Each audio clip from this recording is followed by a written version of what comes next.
अदिनिया वर्षा एवं बढ़ाई देइछि चाषी चिंता। एही वर्षारे नष्ट हो जाइछि व्यापक धान फसल।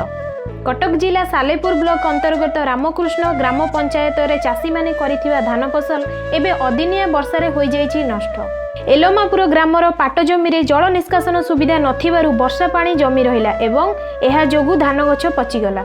चाषी माने ए संपर्क रे कृषि अधिकारी को अवगत करथिले मध्य तांको अभियोग ग्रहण हेउ नाही। सरकारी बाबूंको सहयोग न मिलिबा घटना एबे चाषींको मुंडरे पकाई देउछि चड़क। बैंक रु ऋण आनिथिबा चाषी एबे ऋण परिशोध किपरि करिवे से नै चिंतारे रहिथिबा बेले आउ केतेक चाषी ए संपर्क रे मुख्यमंत्री को भेटी दुख जणाइबाकू करिसंती योजना। बर्तमान जो धान गछर परिस्थिति बर्तमान एभली हो जाइए जे शिउली चढ़ीगला बिल उपर आम देखा पाऊँ यहाँ कौन कहे केमती कौन धान चाष करते?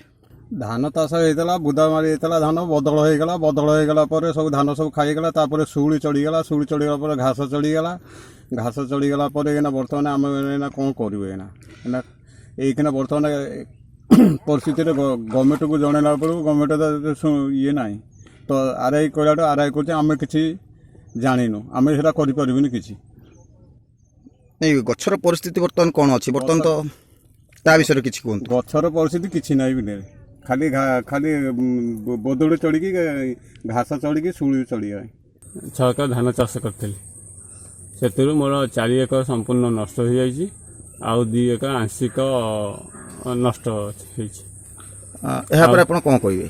मु सोसाइटी लोन आनिकी चाष करी आ कोरोना समय धार कर्ज नहीं आनिकी भी चाष करी एवं संपूर्ण नष्ट हो जाइए जे कि आमको से धार कर्ज सुझापे आर्थिक परिस्थिति ठीक ना आम से सरकार को अनुरोध करछु आमको क्षतिपूरण बाबद किसी साहाय्य कले आम आगामी चाष करने आगे।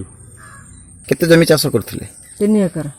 बर्तमान जो नष्ट होइछि तार केते नष्ट होइछि? सब जा नष्ट हो जाइछि। बर्तमान कौन कहबे? कौन कहि मु तो क्षतिपूरण चाहूछि मु तो ग्रुप लोन आनी करछि आ से ग्रुप लोन काहि सब जा मोर क्षति हो जाइछि सुझियो सरकार किसी साहाय्य करेंगे। बर्तमान चाष जो संपूर्ण नष्ट होइछि या पर पुनी कौन केमती चाष करिवे बोली भाइछन्ती? सरकार जेबे हम जे सहयोग करन्ते आमे किछि आगु को बढ़ंतु। सालेपुर अक्षय दास को रिपोर्ट डुमानी टीवी।